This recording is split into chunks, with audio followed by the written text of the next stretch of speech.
오늘 말씀의 제목은 같은 기쁨과 같은 슬픔으로입니다. 교회에는 진짜 말 그대로 할머니도 있고 아픈 사람도 있고 어린 아이도 있는데 입장과 상황이 다 다른데 어떻게 같은 기쁨과 같은 슬픔이 있을 수 있겠습니까? 제목부터 좀 어색하죠. 그런데 하나님이 우리에게 주신 기쁨과 소망은 같기 때문에 오늘 제목을 여러분들 기억하였으면 좋겠습니다. 빌립보에서 가장 자주 나오는 말입니다. 같은 마음. 이 마음 안에 있는 여러 가지 내용이 있겠지만 오늘은 기쁨과 슬픔이라는 내용을 가지고 우리가 나누고자 합니다. 제가 예전에 이게 신학생 때인데요. 월드컵 예선을 보려고 이렇게 한일전 축구 경기를 보고 있었습니다. 근데 기숙사다 보니까 이제 기숙사 안에 TV는 없잖아요. 그래서 강당에서 이렇게 딱 다 틀어주니까 각 호실에 있는 뭐 남녀 이렇게 신학생들이 나와서 축구 응원을 하는데 다 같이 한 마음인 거예요. 골이 들어가면 막 기뻐하고 뭐 누가 실수하면은 막 야유하고 이러는 모습이 다 똑같은데 어, 모두가 다 한국을 응원하는데 이게 몇몇 부류 몇몇 학생들만 조용해요. 그쪽 부분이 골을 넣어도 조용하고 뭐 잘못해도 조용하고 그래서 그 부분들이 누군지를 알아봤더니만 이제 저희 같은 클래스에 있던 이제 사도하라 쇼고 목사님이라고 일본 분이셨는데 한일전이잖아요. 그래도 보겠다고 나와 계시더라고요. 옆에 이렇게 고마치유 전도사님이랑 같이 이렇게 둘이서 손으로 꽉 잡고 앞에 과자를 놓고 응원을 하는데 그렇게 같은 기쁨과 같은 슬픔이 다르더라고요. 대조가 되더라고요. 어, 입장이 좀 달라서겠죠. 근데 한 선배가 이게 좀 용기 있는 선배인지 아니면 생각이 없는 선배인지 모르겠지만 웃기려고 지금 넌 누구 응원하고 있어 이렇게 얘기를 하더라고요. 그래서 아무 말 안 해요. 한국말 모른다고. 예. 이게 외국인들 그 필살기가 있잖아요. 한국말 모른다고. 근데 더 짓궂게 얘기하더라고요. 다케시마 독도는 누구 땅이야? 이렇게까지 얘기하니까 변호사님이 뭐라 했냐? 어, 하나님 땅입니다. 우리는 하나님 자녀입니다. 다 웃고 넘어갔죠. 맞아요. 우리가 신학교 안에 뿐만 아니라 입장 앞에 이렇게 설 때는 정치적 어떤 살아왔던 뭐 이런 여러 가지 입장으로 설 수 있겠지만 우리는 다 하나님 자녀잖아요. 교회 안에서도 마찬가지입니다. 우리는 하나님의 자녀입니다. 짧은 인생이지만 살아왔던 것, 가지고 온 것, 그것이 전부 다 달라요. 가문의 배경도 다 다르고 살아왔던 지역이나 또 살아왔던 그 치열함과 방향이나 선택들이 너무 달랐었는데 교회에 와보니 우리가 구원받고 하나님 자녀라고 하는데도 많은 갈등이 있는 것이 사실입니다. 어, 근데 우리가 잊지 말아야 하는 것은 뭐냐? 창세기 3장에서 시작된 그 하나님 떠난 죄의 문제는요. 하나님과 단절되어져 있었던 문제입니다. 그때 우리는 무엇을 해야 산다라고 생각했냐? 우리의 선택이 우리의 미래를 만든다라고 생각하고 살아왔어야 돼요. 이 뱀이 와서 우리에게 처음 물었던 질문이 뭐죠? 동산 중앙에 있던 나무의 실과를 너희가 먹지 말라 했더냐? 하나님이 너희한테 먹지 말라 했냐? 그러니까 보태죠. 옆에 있던 하와가 만지지도 말라고 했다고. 그런 말은 한 적이 없는데. 근데 아담이 조금 뺍니다. 뭐라고 빼느냐? 죽을까 하노라. 정령 죽으리라 했는데 죽을까 하노라. 우리 인생은요. 같은 것, 같은 일을 겪어도 누구는 좀 빼고 누구는 더 하는 사람이 있어요. 그죠? 그리고 나서 보니까 뭐래요? 들은 걸 가지고 보니까 팔랑팔랑한 귀가 뭔가 쑥 들어오고 나니까 보암직도 하고 먹음직도 하고 지혜롭게 할 만큼 탐스럽기도 했다고. 그래요. 듣는 것에도 약하고 보는 것에도 약하고 혼자 있을 때 생각하기도 약한 우리가 기쁠 때나 슬플 때나 그게 어떤 것이 기쁘고 어떤 것이 슬프다 이게 구분할 수 있겠습니까? 로마서를 통해서 우리가 뭐에 대해서 배웠냐? 굉장히 한 50주가 넘는 말씀을 들었는데 지사님이 그렇게 얘기하더라고요. 로마서는 관계에 대한 의에 대한 회복이라고.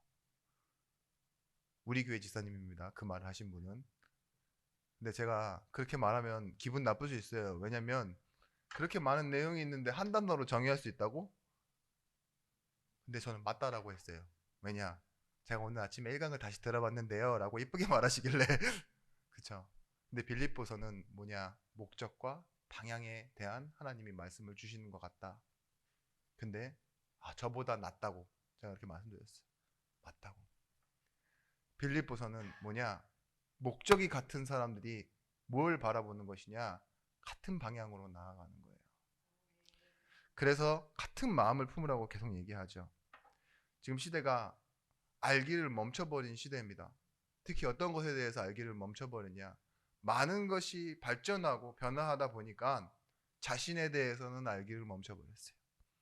교회 스스로도 무엇이 진짜 문제인지, 무엇이 진짜 신앙인지 이런 걸 알기보다는요.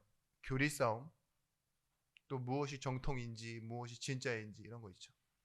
이런 판단하고 분별하고 경계하는 것, 무엇이 이단인지 그런 것에 좀 민감하고 그런 것에 오래 머물다 보니까 새로운 것에는 이제는 반응하지 않는 그런 모습들을 보게 됩니다. 오늘 이 서론적으로 왜 우리가 같은 기쁨과 같은 슬픔을 나눌 수 있느냐 알게 되느냐 복음을 위한 일에 참여하고 있다라고 빌립보 1장 5절에 말하고 있습니다. 우리는 같은 일에 참여하고 있기 때문에 같은 기쁨과 같은 슬픔으로 또한 빌립보서 1장 7절 말씀에도 내가 너희 무리를 위하여 이와 같이 생각하는 것이 마땅하니 이는 너희가 내 마음에 있음이며 나의 매임과 복음을 변명함과 확정함에 너희가 다 나와 함께 은혜에 참여한 자가 됨이라. 우리는 은혜에 참여한 자래요. 자, 참여하기 위해서는 뭐가 필요했죠? 하나님의 초대권이 필요했어요. 그게 뭐냐? 하나님의 변함이 없는 신실하심이 기초되어졌다 이거예요. 은혜 입을 자가 아닌데 하나님이 은혜를 베풀어 주시고 우리를 불러 주신 것, 그 부르심이 우리의 기초예요. 다른 자격이 아닙니다.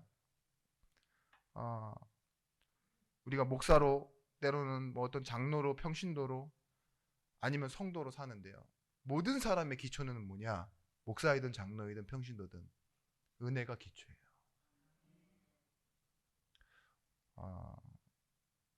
우리가 조금만 교회 생활에 익숙해지고 좀 배우는 게 좋고 그러다 보면은 하던 걸 잘해요.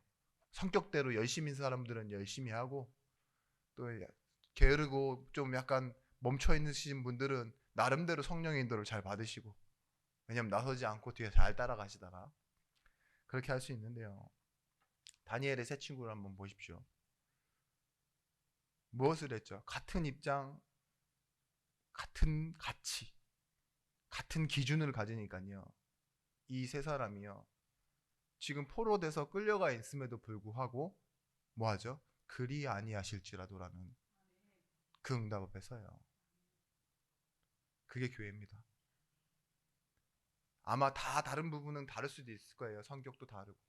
근데 뭐예요? 그 같은 시간표에 함께 있다라는 것만으로도요. 같은 기쁨과 슬픔이 나눠지는데요. 같은 가치와 같은 기준이 생기는 거예요. 그것 때문에 어떤 응답을 받죠? 같은 응답, 같은 인도를 받잖아요. 우리는 우리가 정한 목표 때문에 때로는 우리 자신을 잃어버릴 때가 있지만요. 하나님 말씀에 이렇게 나와 있습니다. 너는 마음을 다하고 뜻을 다하고 뭐예요? 목숨을 다하여 내 하나님 여호와를 사랑해라. 왜? 하나님이 나를 그만큼 사랑하시기 때문에. 그리고 이와 같이 내 이웃을 내 몸과 같이 사랑해라. 근데 이 사랑을 또 뭐라고 정의하느냐? 고린도전서에 보시면 사랑은 모든 것을 믿고 바라고 참고 견디는 거예요. 그래서 여러분들이 이 사랑이라는 단어를 가지고 오늘 첫 번째 기억하셨으면 좋겠습니다. 4장 1절 말씀입니다. 그러므로 나의 사랑하고 사모하는 형제들, 나의 기쁨이요 면류관인 사랑하는 자들아, 이와 같이 주 안에 서라. 첫 번째는 주 안에 서는 것입니다. 다른 곳이 아니라 주 안에 서는 것. 그러면 무엇이 되어지느냐? 같은 곳이 보이기 시작합니다. 제가 예전에도 말씀드린 적 있죠. 임마누엘, 하나님이 나와 함께, 이러니까 계속 공간적인 의미만 생각한다고. 어디 한 장소에 이렇게 뭉쳐있는 것 있죠. 그런 함께만 생각하는데요. 그 함께가 아니라 하나님은요, 나를 통해 내 마음속에 계시면서 뭐 하기 원하신다고요? 하나님이 보시는 것을 내가 보기 원하세요. 그를 통해 하나님이 원하시는 마음을 내가 갖기 원하세요. 그게 함께입니다. 이 오늘 1절 말씀에도 나와 있지만 문제가 있는 교회를 알고도 바울이 하는 말이 뭐예요? 그럼에도 불구하고 사랑하는 형제, 사모하는 형제, 더 붙여서 뭐예요? 나의 기쁨이고 나의 면류관인 형제들. 근데 그들이 뭐 해야 된다고요? 주 안에 서야 된다고요. 여러분, 사랑을 받은 자, 또 그것을 믿는 자가 우리입니다. 사람은 어떤 존재들이냐? 사랑으로서 자신을 찾아가는 존재가 사람입니다. 하나님이 우리를 그렇게 만드셨어요. 창세기 1장 27절에 하나님이 우리를 자신의 형상, 굳이 왜 자신의 형상으로 만드셨느냐? 우리를 사랑하기 위해서. 인격적이란 말이 뭐라고 했죠? 자신과 같이 여기는 게 인격적인 거라고요. 동등된 존재로 여기는 거. 근데 하나님이요, 우리를 하나님처럼 만드셨대요. 그래서 뭐 하셨습니까? 십자가를 통해서 자신의 목숨, 독생자를 주실 만큼 하나님이요, 나를 자신보다 더 낮게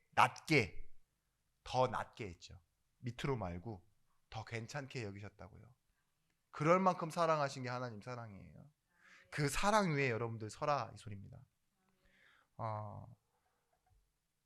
사랑에는 4종류의 사랑이 있습니다. 에로스, 남녀 간의 사랑, 스트로게, 그래서 생겨지는 혈연의 사랑, 자식을 사랑하게 되잖아요. 그리고 필로스, 친구와의 사랑, 이걸 통해 성숙해지고 아가페, 하나님의 사랑으로 완성된다 말합니다. 첫 번째 사랑이 뭐라고요? 남과 여자의 사랑, 그죠? 그 대신에 그걸 통해 열매 맺는 것이 뭐예요? 혈연적 사랑, 내 자녀를 내가 사랑하는 거. 그래서 점점 친구와의 사랑, 하나님 사랑, 이걸 알아가는 거라고. 우리가 알거니와 로마서 8장 28절 말씀에 하나님을 사랑하는 자, 곧 그 뜻대로 부르심을 입은 자들에게는 모든 것이 합력하여 선을 이룬다 했습니다. 우리가 의미를 알게 되는 거예요. 모든 것이 문제다, 응답이었다, 이걸 떠나서요, 하나님이 나에게 주신 이 일들에 대한 의미가 뭐예요? 결국 완성되어져 가는 거. 그래서 여러분에게 있었던 어떠한 문제나 갈등이나 슬픈 일들 다 무엇으로 완성되어지느냐? 하나님이 여러분들을 사랑하신다는 그 증거로 완성되어지게 되어 있습니다. 교회를 사랑하신다는 증거로 완성되어지게 되어 있습니다. 어느 부모가 너에게 할 만큼 했다, 할 만큼 했어, 이렇게 말하는 게 과연 사랑일까요? 어떤 기준이 있어. 부모님이, 야, 내가 남들보다는 내가 부모로서 너한테 잘했다, 그 사랑은 좀 많이 부족한 사랑인 것 같아요. 그죠? 아이를 때리는 부모가 정상적인 부모지만 때릴 때 훈계하기 위해서 때릴 때 있죠. 미워서 뭐 어떤 쾌감으로 이렇게 때리는 부모가 있을까요?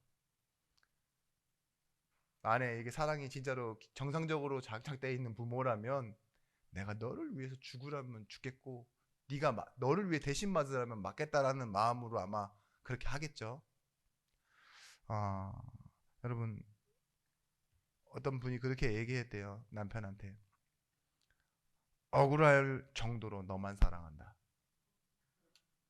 억울할 정도로 너만 사랑한다. 이해가 안 되시나 봅니다. 관계가 그런 관계가 없으신가 봐요. 진짜 억울할 정도로 너만 사랑한다 이 말이 참 이해가 되실지 모르겠는데 예. 사랑하는 사이는요 최선을 다하는 것이 사랑을 표현하지 못합니다. 최선이 사랑을 표현할 수는 없다고요. 최고의 것을 내놓는 것이 사랑이라고 말합니다. 예수 그리스도 이분이 우리에게 오신 것은요 하나님이요 최고의 것을 우리에게 주신 거예요. 그게 교회입니다. 그래서 부끄럽지만 사람다는 형틀을 교회 위에 건물 위에 올려놓고 우리가 교회다라고 말하잖아요. 그렇죠? 그 하나님의 사랑이 증명된 곳, 그 사랑을 받은 사람이 나요, 성도요라고 말하고 성경책 들고 교회에 오는 곳, 그런 곳이 우리 교회 아닙니까? 그래서 여러분들은 사랑의 증인이 되셔야 됩니다.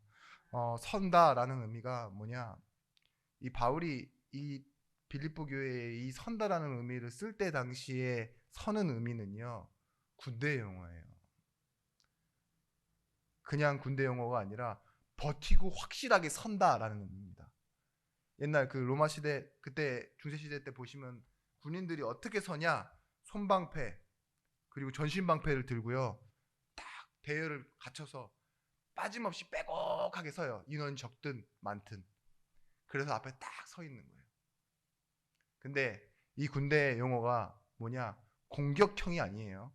그리스도인의 자세 선다라는 의미는 방어형입니다. 그 자리를 채워, 그 빈자리를 채워 내가 서 있다 이런 소리입니다. 뭐 축구에서 나오는데 스크럼이라 그러죠. 보이지 않게 뒤가 보이지 않게 내가 가리고 서는 것 그런 스크럼 용어인데 에베소서 6장 11절에서부터 13절에 나오는 개념과 같은 말이에요. 마귀의 관계를 능히 대적하기 위하여 하나님의 전신갑주를 입으라. 우리의 쓰지름은 혈과 육을 상대하는 것이 아니요 통치자들과 권세들과 이 어둠 세상 주관자들과 하늘에 있는 악의 영들을 상대함이라. 그러면서 한 말이에요. 다시 한번 얘기합니다. 그러므로 하나님의 전신갑주를 취하라. 이는 악한 날에 너희가 능히 대적하고 모든 일을 행한 후에 서기 위함이라. 모든 일을 행한 후에도 뭐 한다고요? 서기 위함이래요. 근데 이 말이 뭐냐? 서라. 오늘 여러분 준비된 상태로 서시기 바랍니다. 내 사랑하는 형제들, 기쁨을 가진 사람들, 이 사람들이 어디에 섰냐? 주 안에 준비된 상태로 세워지기를 원하는 마음, 바울의 마음이었습니다. 제 마음도 같습니다. 분명히 영적인 존재인 사단은요 우리를 계속 건드려요. 서지 못하도록, 진열을 흐트러뜨리도록, 무너지도록 세우는데요 하나님의 사랑 앞에 서는 자가 되시길 바랍니다.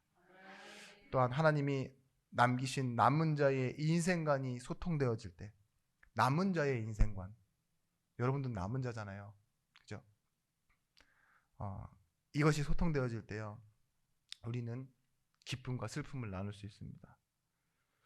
교회에서 어떤 건물, 직분, 어떤 소속감은요 시간이 지나면 권태가 오게 돼 있어요.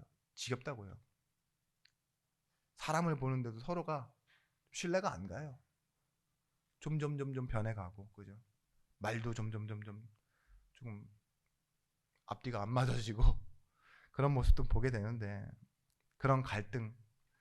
그런데요 이 사모하는 형제들, 이 단어를 기억하십시오. 이 말은 뭐냐? 기다리는 사람들이라는 뜻입니다. 남은 자. 우리가 지금의 모습에 현재 만족하고 지금의 모습으로 평가하는 게 아니라 하나님이 응답하시는 그날, 그리고 하나님이 인도하셔서 우리를 이끌어 가시는 그것을 바라보는 기다림, 그리고 사모함을 가진 사람들이라는 겁니다. 좀 수거적인 표현인데요. 한 가지로만 표현할 수 없는데 이 사모하는 형제들이라는 단어가 뭐냐? 한 뿌리에서 출발한 형제들이라는 말입니다. 어떤 뿌리입니까? 십자가에서. 거기서 죽고 같이 부활했으니, 거기서 시작했으니 우리는 사모하는 형제들이다. 천하 인간의 구원 얻을 다른 이름 없다 라고 말씀하셨는데요. 그 다른 이름 없는 한 곳에서 시작한 우리 교회, 우리 성도들, 이 단어를 기억하십시오. 그리고 절대적인 관계, 상대적인 관계가 아니라 절대적인 관계, 이걸 보고 뭐라고 하느냐? 유기체라고 합니다. 어떤 조직이나 어떠한 뭐 이런 작동하는 기계들은요, 부품이 있어요. 그래서 얼마든지 기능상 문제가 생기면 빼낼 수가 있습니다. 아시죠? 아우, 쟤는 안 돼. 회사에서도 그러잖아요. 문제가 생기면 자르고 뭐하고 할 수 있는데, 우리 몸에요, 뭐 이렇게 질병이 생긴다고 생각해 보십시오. 그러면 여러분들 막 잘라냅니까? 어쩔 수 없이 병원에서 하는 그런 것 말고요. 막 눈에 막 아픔이 생긴다, 뽑아! 이렇게 할 수 있어요. 그걸 보고 유기체라고 해요. 생명과 피로 연결되어 있어서 잘라내면 안 되는 것, 잘라질 수 없는 것, 절대적인 존재. 마태복음 19장 6절 말씀에 그런즉 이제 둘이 아니요 한 몸이니 그러므로 하나님이 짝지어 주신 것을 사람이 나누지 못할 거라 하시니. 비유에서도 그래요. 포도나무 비유. 너희가 나를 떠나서는 뭐예요? 아무것도 할 수 없습니다. 땅에 떨어지고 말라진다 그랬어요. 여러분, 이런 생각을 해보시면 좋습니다. 교회에 문제가 있습니까? 어떤 사람에게 문제가 있어요? 누구의 책임입니까? 교회의 책임이에요. 내 문제가 아닙니다. 그것도 나쁜 거예요. 다 내 문제, 이걸 이렇게 언짢을 수 없어요. 누군가 성도에게 문제가 있고 교회에 어떤 조직에 문제가 있다, 이 말은 교회 전체의 건강의 문제인 거예요. 우리의 문제인 겁니다. 한 사람의 문제가 아닙니다. 그게 유기체예요. 그래서 우리는 뭐 해야 되냐? 문제가 있을 때 다 같이 기도해야 돼요. 한 성도가 아플 때, 한 성도가 기쁜 일이 생겼을 때 다 같이 감사하고 다 같이 슬퍼하는 것이 교회입니다. 또 상속권이 같은 사람을, 유업이 같은 사람이라는 거죠. 같은 사람을 교회라고 합니다. 여러분, 교회와 가족 중 어느 게 더 먼저입니까? 라고 제가 양심적으로 묻지 않고 설교상으로 묻는다면 당연히 교회입니다라고 여러분들은 대답하셔야겠지만, 실제 삶 속에서는요, 비율이 어때요? 가족이 먼저죠. 가족 때문에 신앙생활 할 때도 있고, 처음에는. 그런데 이렇게 얘기하고 있습니다. 사도행전 16장 31절 말씀에 주 예수를 믿으라, 그리하면 너와 내 집이 구원을 얻으리라. 우리가 교회를 위해서, 교회가 먼저 될 때 가정이 살아납니다. 출애굽기 3장 18절 말씀에도 뭐라고 하죠? 우리가 예수 그리스도 믿을 때 그 피가, 그 저주가 뭐예요? 넘어선다 그러잖아요. 유월한다고. 내가 들어서는 그 문인방에 그리스도의 피를 바를 때 뭐예요? 우리 가문에 임하는, 가정에 임하는 저주가 무너진다라고 말하고 있습니다. 그런 것처럼 우리는 이제 뭐 하면 되느냐? 같은 곳을 바라보면 됩니다. 주 안에 선다라는 의미는 뭐예요? 같은 곳을 바라보는 것. 빌립보서 4장 2절 말씀입니다. 내가 유오디아를 권하고 순두개를 권하니 주 안에서 같은 마음을 품으라. 두 번째입니다. 권하노니 같은 마음을 품으라. 첫 번째가 뭐였죠? 주 안에 서라. 같은 곳을 바라보기 위하여. 두 번째, 권하노니 같은 마음을 품으라. 드디어 실명을 말하고 권하면서 같은 마음을 품으라고까지 나옵니다. 이 바울이 썼던 서신서 13권 중에서 실명이 이렇게 안 좋은 상황에서 뛰쳐나오는 건 좋은 상황은 아니에요. 그런데 권하고 권한다 이렇게 얘기하죠. 유오디아를 권하고 순두개를 권하노니. 되게 좋게 표현하신 그 어떤 목사님의 분석에서는 이렇게 나와 있어요. 바울이 진짜 공정한 사람이고 굉장히 예민하고 확실한 사람이다. 왜냐? 유오디아와 순두개를 구분할 때 알파벳 순으로 적었다 이렇게 얘기하더라고요. 맞아요. 바울이 실제 성경에 보면은요, 구분 없이 하기 위해서 누구 이름을 먼저 부르는 거, 브리스길라, 아굴라 이런 거 외에는요, 대부분 다 알파벳 순으로 적어요. 우리 그 TV에는 나와서 보지만 그러잖아요. 경기할 때 나라 이름이 어느 나라 이름이 먼저 들어가느냐, 한국 대 미국, 뭐 미국 대 한국 이런 거 있잖아요. 여기도 되게 예민하고 고연전, 연고전 뭐 이런 것도 예민하잖아요. 자기 출신이 먼저 돼야 되니까. 근데 바울은 중요한 사람 순, 자기가 볼 때 더 마음이 가는 순 이게 아니라요. 항상 기준이 같은 거예요. 고개를 끄덕이실 필요 없습니다. 그냥 얘니까. 근데 여기서 중요한 건 뭐냐? 유오디아에게 권하고 순두개에게 또 권해요. 근데 다른 곳을 권하는 게 아니라 뭐예요? 같은 곳을 권해요. 여러분들은 별로 안 어색하시죠? 예. 이 신학자들이 이걸 보고 이 문장을 보면서 뭐라고 하냐? 어색하게 튀는 문장이라고 얘기해요. 왜냐면 유오디아와 순두개에게 권하노니 하면 되는데 서로 완전 다른 사람인 것처럼 권하고 권하는데 내용은 같아. 그런 의미거든요. 이게 왜일까요? 다름이 인정되어지는 거예요.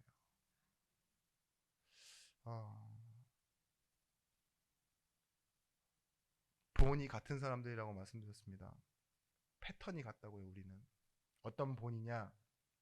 고린도전서 6장 19절 말씀에 너희 몸은 너희가 하나님께로부터 받은 바 너희 가운데 계신 성령의 전인 줄 알지 못하느냐? 너희는 너희 자신의 것이 아니라 값으로 산 것이 되었으니 그런즉 너희 몸으로 하나님께 영광을 돌리라 했던 그 본입니다. 근본 하나님의 본체시나 동등대에 여길 것을 여기지 아니하시고 뭐 하셨다고요? 오히려 종의 몸의 형체를 가지사 우리에게 오셨는데 그 본이 뭐냐? 너희 안에 이 마음을 품으라 했던 그 본입니다.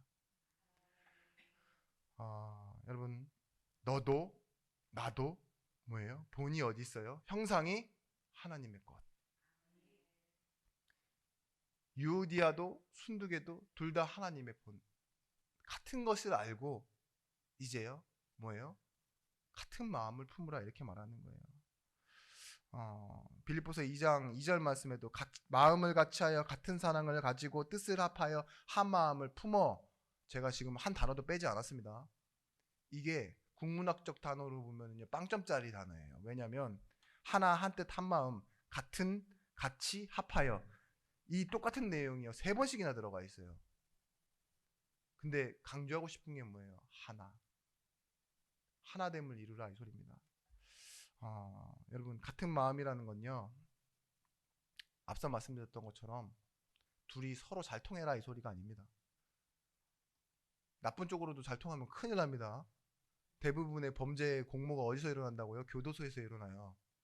거기서 같은 마음을 품고 누군가를 조직하고 그래서 나와서 다시 범죄를 한다 그러잖아요. 성경에도 그런 내용이 있죠. 아나니아와 삽비라처럼 서로가 너무 잘 통해서 그 같은 마음 때문에 일어나는 문제들 그런 쪽으로 하라는 게 아니에요. 어떤 마음이냐? 빌립보서 2장 5절 말씀처럼 너희 안에 이 마음을 품으라 곧 그리스도 예수의 마음이니. 여러분 우리 인생에 중심이 어디 있어야 되느냐? 중심 근본적인 것 그게 시작이잖아요. 그리고 영원히 변치 않는 것 이 영원한 것이 더해질 때요. 근본적인 것과 영원한 것이 더해질 때 중심이 생깁니다. 우리도 또한 마찬가지입니다. 지나가는 상황, 늘 변하는 사람에 우리의 중심이 있으면 안 됩니다. 오늘 여러분 이걸 가지고 있으면 무엇이 보이게 될 것이냐? 성도가 보입니다. 성도. 근본적인 것을 가지고 있는 사람, 그리고 영원한 유업이 같은 사람. 성도의 아픔을 알아볼 수 없다라면요, 영적 싸움을 한 번도 안 해본 사람일 수 있습니다. 내 기준 가지고 쟤 왜 저럴까? 저 사람 왜 저럴까? 나는 왜 이럴까? 이런 고민하는 것을 끝내셔야 진짜 영적 싸움하는 기도가 되어져요.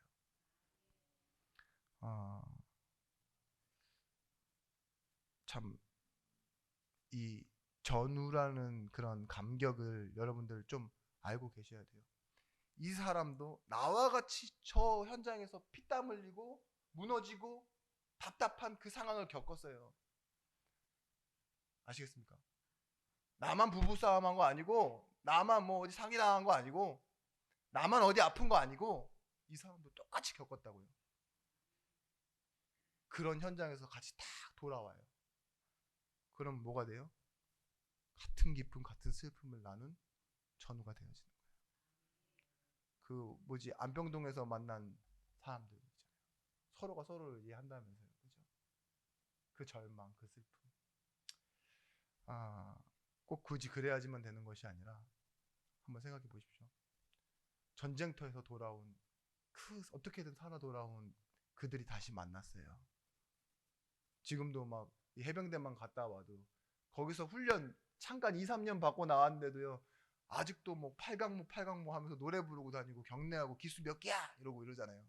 그런 자부심, 자존심. 그게 뭐예요? 지났어도 같은 슬픔과 같은 기쁨이 있다는 거 아닙니까? 근데 우리 교회는 어떤 성도들이죠? 지금 지긋하지만 10년, 20년 같이 있었고, 그죠? 많이 싸웠고, 그렇지만 같이 웃었고, 장례식장에서 먹은 육개장만 도대체 몇 그릇입니까? 네? 하늘 가는 밝은 길이 몇 번 같이 불렀냐고요? 그런데 실제 우리 예배하는 현장 속에서 우리가 감사를 잃어버리거나 성도에 대한 눈을 뜨지 못하면, 나와 같은 이 사람을, 내 이웃을 내 몸과 같이 사랑하는 걸 잃어버리면요, 교회가 전도라는 걸, 그 미래를, 방향을, 목적을 잃어버리게 돼 있어요. 오늘 주 안에 서십시오. 내 힘과 내 방패와 내 자리에 서십시오. 이 방어하는 힘을 가지고, 그 슬픔을 가지고, 기쁨을 가지고 서시길 바랍니다. 여러분이 빨리 답을 내시길 바라면서 간단하게 질문드리겠습니다. 여러분의 기쁨은 무엇입니까? 워낙 아침에 일어나서 바쁘게 있으시다가 교회에 오셨으니 나의 기쁨이 뭐라고 딱 정의하는 게 힘드실 겁니다. 근데 신앙에서 오르는 말이죠. 하나님 사랑이라고. 나의 슬픔은 무엇입니까? 당연히 이렇게 되셔야 됩니다. 이 하나님 사랑 모르는 가까이에 있는 영혼이라고. 그래서요, 바울은 사람에 대해서 정죄할 일이 생길 때마다, 답답한 일이 생길 때마다 자신을 먼저 돌아봤어요. 나는, 처음 고백이 사도 중 작은 자요. 나는 뭐예요? 만삭되지 못한 자요. 마지막에 됐을 때 뭐예요? 죄인 중에 괴수라고. 하나님 아는 사랑이 커져가는데요, 나는 작아지고 나는 부인되어지는 거. 그래서 여러분, 기쁨으로 해야 될 것이 있습니다. 세 번째, 나의 동역자들을 도우라입니다. 4장 3절 말씀, 참으로 나와 멍에를 같이 한 내게 구하노니 복음에 나와 함께 힘쓰던 저 여인들을 돕고 또한 글레멘드와 그 외에 나의 동역자들을 도우라. 그 이름들이 생명책에 있느니라. 나와 멍에를 같이 한 너, 이 말은 한 방향으로 걷고 있는 사람들을 말합니다. 복음에 함께 힘쓰던 저 여인들, 글레멘드, 그 외에 나의 동역자들, 이 네 부류의 사람들이 나와 있는데요, 교회에 다니는 것이 크리스찬이라는 단어를 쓰죠. 지금은 예수 믿는다, 교회 다닌다. 근데 이 당시에는 크리스찬이라는 뜻은요, 나의 이름이 생명책에 기록되어 있습니다 라는 뜻이에요. 그것이 기쁨이다 라는 뜻. I am a Christian. 생명책에 내 이름이 있다. 우리가 부족하고 좀 실력 없고 좀 모자랄 수 있어요. 그래도 뭐예요? 하나님이 보증하시고 하나님 책임지신다. 여러분 엄청난 실수를 했어요. 근데도 뭐예요? 요 앞에 이렇게 사무실 들어가면 뭐라 그러죠 이거? 차장, 부장 뭐 이런 거. 명패? 예. 그거 안 뺀다 이 소리예요. 하나님이요 생명책에 내 이름을 기록해 놓으셨다. 근데 이게 유대인들에게는 얼마나 큰 기쁨인 얘기냐? 보증이고 책임이시다. 누가복음 10장 20절 말씀에도 그러나 귀신들이 너에게 항복하는 것으로 기뻐하지 말고 너희 이름이 하늘에 기록된 것으로 기뻐하라 하시니라. 다른 말이 뭐냐? 야, 제자들이 나가서 귀신들 내쫓아고 막 수많은 증거들이 나타나니까 너무 기뻐해요. 그리고 예수님한테 와서 이런 일이 있었습니다 말하는데 그것보다 더 큰 기쁨은 뭐냐? 너의 이름이 생명책에 기록돼 있다. 이 계약은 파기되지 않고 네 소유로 인정되어진다. 그런 게 뭐예요? 계약서잖아요. 그런 것처럼 중요한 것에 기뻐하는 사람. 이걸 가지고 동역자를 돕는 겁니다. 이스라엘 백성들이요 눈앞에 뭔가만 사라지면 불신앙했어요. 바로 모세가 말씀 받으러 갔을 때 금송아지 만들고 눈에 보이는 걸 뭐 만들어내잖아요. 안정을 찾고. 마찬가지입니다. 우리는 눈앞에 있는 상황에 문제에 사람에 흔들릴 수 있지만 더 중요한 건 뭐냐? 보이지는 않지만 하늘에 기록된 그 생명책에 기록된 내 이름이 바로 뭐예요? 우리의 생명이 기쁨이고. 우리가 이런 찬양 하잖아요. 잃었던 생명 찾았고 광명을 얻었네. 어떠한 슬픔도 이겨내는 비밀이 있습니다. 그게 뭐냐? 천국 시민권.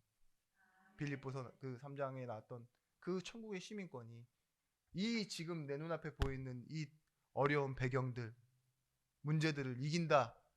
이렇게 얘기하는 겁니다. 여러분의 기쁨은 또 어디에 있어야 되느냐? 마태복음 11장 17절 말씀에 이르되 우리가 너희를 향하여 피리를 불어도 너희가 춤추지 않고 우리가 슬피 울어도 너희가 가슴을 치지 아니하였다 함과 같도다. 이 시대를 놓고 하는 말이에요. 하나님이 뭐래요? 피리를 불어도 춤추지 않는 시대. 슬피 울어도 너희가 가슴 치지 않는 시대. 하나님과 공감하지 못하는 시대와 교회. 그런데 우리는 어떤 사람들이냐? 고린도전서 1장 21절 말씀에 전도에 미련한 것으로 구원하기를 기뻐하는 것. 하나님과 함께한다 이 소리는 뭐예요? 이 복음이 필요한 영혼이 보여지는 거예요.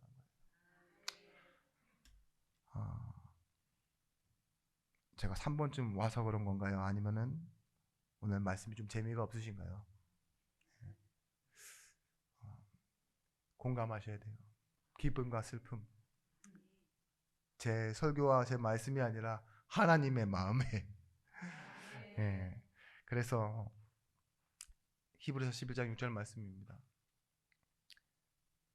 믿음이 없이는 하나님을 기쁘시게 하지 못하나니 하나님께 나아가는 자는 반드시 그가 계신 것과 또한 그를 찾는 자들에게 상 주시는 이심을 믿어야 할지니라. 오늘 말씀에도 나와 있습니다. 멍에를 같이 한 자. 이 짝멍에라는 것이 뭐냐? 소 두 마리가 끌고 가는데요. 한 방향으로 가야 돼요. 같은 방향으로 나아가는 사람이라는 소리입니다. 통역자. 근데 이 소들 보면은요. 이 주인이 원하는 방향으로 안 가려고 뭐부터 바꾸느냐?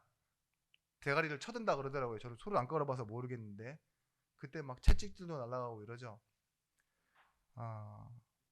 우리가 어떠한 멍에를 진 자이냐? 예수와 함께 멍에를 진 자라고 얘기하고 있어요. 어디에서 말하고 있어요? 마태복음 11장 28절 말씀에 수고하고 무거운 짐진 자들아 다 내게로 오라 내가 너희를 쉬게 하리라 말씀하시면서요. 그냥 다 내려놓고 쉬어라 안 하고요.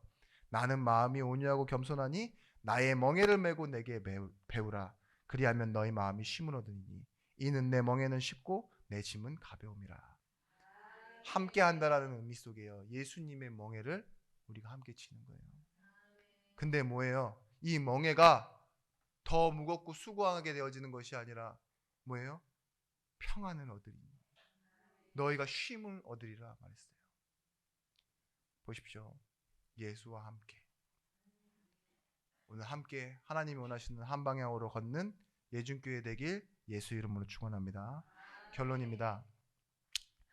같은 응답과 결론을 가지고 시작하는 교회가 되어지는 것입니다. 짧게 말씀드릴게요. 첫 번째, 같은 곳. 두 번째, 같은 마음. 세 번째, 같은 동역자. 이 세 가지가 오늘 1, 2, 3번인데요. 그러면 결국은 뭐냐? 임마누엘입니다. 주 하나님이 우리와 함께 계시다 합니다. 제가 이 말씀을 준비하면서 계속 생각나던 찬양이 무엇이냐? 주 안에 있는 나에게는 딴 근심 있으랴 없다 이 소리죠. 십자가 앞에 나아가 내 짐을 풀었네.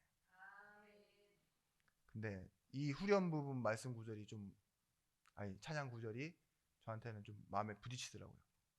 내 앞길 멀고 험해도 나 주님만 따라가리.